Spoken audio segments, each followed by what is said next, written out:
Hello everyone, my name is Nasywa Izdihar Labibah, and today I'm going to present our research titled Digital Nudges to Reduce Overspending in e-wallet, an experimental study on reminder and budget default.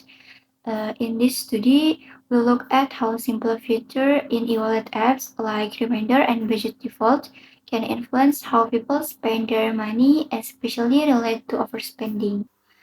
To begin the presentation, let me first explain why this topic matters. In the past few years, e-wallets have grown very quickly and changed the way people make transactions. Payments have become faster, more practical, and don't require physical cash anymore. Generation Z is the biggest user group because they are familiar with digital apps, promos, and features that make daily transaction easier. But this convenience also has a downside. It might reduce the pain of paying, so users don't really feel like they are spending money. As a result, many people don't realize they've spent more than they planned. This overspending behavior has become a common financial problem. And because of that, we want to test whether simple nudging, like reminder and budget default, can help reduce this behavior. Based on this background, we formulate three main research questions. First, does a reminder help reduce overspending? Second, does a budget default influence spending behavior? And third, is there an interaction between the two? Our goal is to test these digital nudges, identify which is one work best, and provide recommendation for designing healthier e-wallet apps. To answer this question, we refer to several behavior theories. This study is based on nudges theory and choice architecture.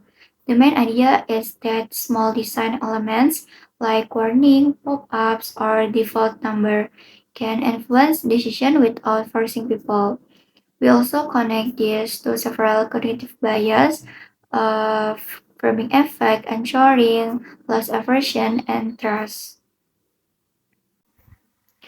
This theory aligns closest with the concept of behavioral accounting, which further explain our research perspective. Behavioral accounting highlight that financial decisions are influenced by emotional, perception, and the digital environment. Overspending often happens because wallet transactions feel quick and don't feel like real money. Digital nudges like reminders strengthen self-control, while budget default act as limit that help users stay disciplined. We used a quantitative approach to an experiment. We had 100 e-wallet users as respondents, aged 18 to 30 years old. The instrument was a Google form with four different scenarios based on a 2 by 2 experimental design. For data analysis, we used a two-way ANOVA in geometry. The independent variables were reminder and budget default. From this design, we created four experimental groups. Group 1 reminder plus low default, Group 2 reminder plus high default, Group 3 no reminder plus low default, Group 4 no reminder plus high default. To support the experiment, we also use a prototype to simulate the budgeting process. We create a prototype called Smart Spend to simulate budget setting and reminder. It is a mock-up, not a fully functional app, but it helps respondents feel like they are using a real e-wallet. Features include risk profile, budget planner, spending alerts, monthly summary. Next, I will explain the result of the study. Based on the descriptive results shown in the table, we can see a clear pattern in how reminder and budget default influence overspending. The group that recovered a reminder with a low budget default had an average score of 2.73, indicating relative loss overspending. However, when the reminder was combined with a high budget default, the mean increased sharply to 4.19, showing that the reminder becomes less effective when the system sets a large default amount.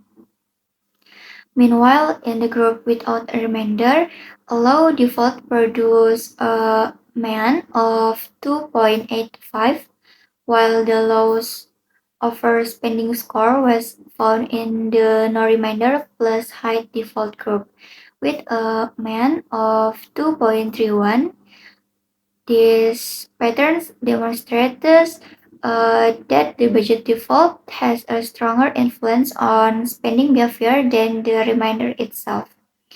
In other words, changing the default amount produces a larger difference in overspending than simply aging or removing a reminder.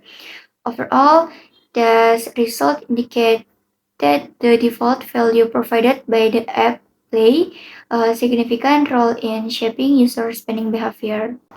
These patterns were confirmed by the ANOVA test.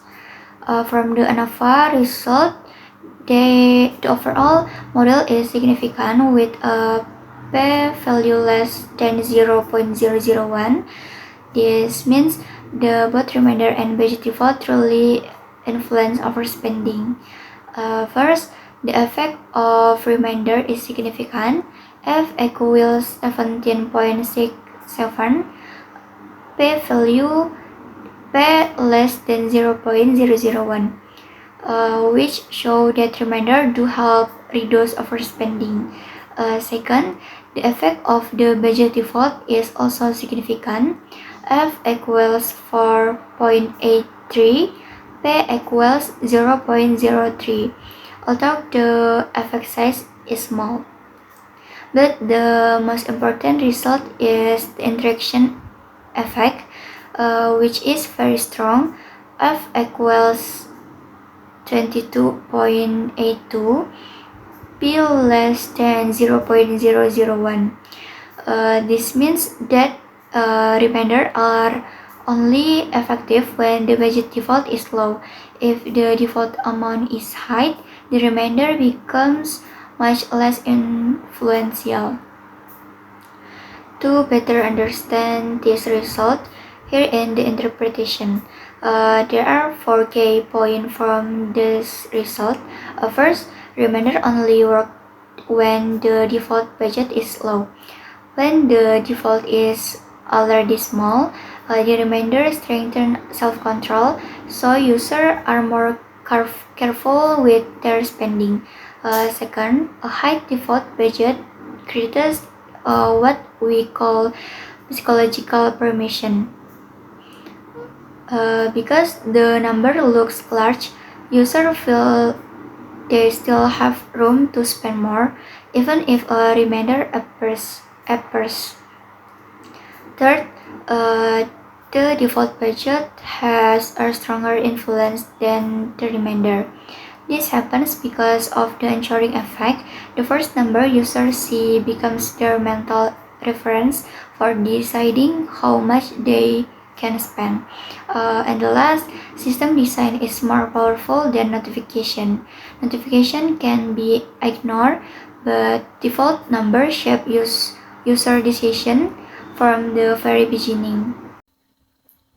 Our study also contribute to several SDGs goals. First, SDGs no poverty by reducing overspending, especially among students or low-income users, the risk of financial vulnerability can be reduced. Second, SDGs design work and economic growth. Better spending control support personal financial stability, which help productivity and overall economic well-being. And third, SDGs responsible consumption and production. Digital nudges encourage healthier and more responsible financial behavior in digital payment ecosystem. From this study, we can conclude that digital nudges play a clear role in influencing overspending behavior. The combination of a reminder and a low budget default is shown to be the most effective in reducing overspending, while a high budget default tends to encourage spending even when a reminder is provided.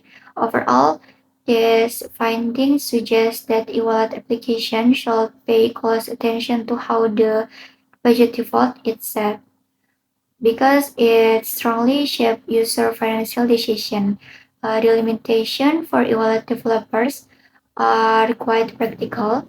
Developers should consider using allow automatical budget as the default setting and pair it with reminder that appear as user approach their spending limits. In addition, the default number chosen should be realistic and supportive of healthier financial behavior, so the system does not unintentionally encourage overspending. That's all for my presentation. I hope this research can provide useful insight for future e-wallet development. And thank you for your attention.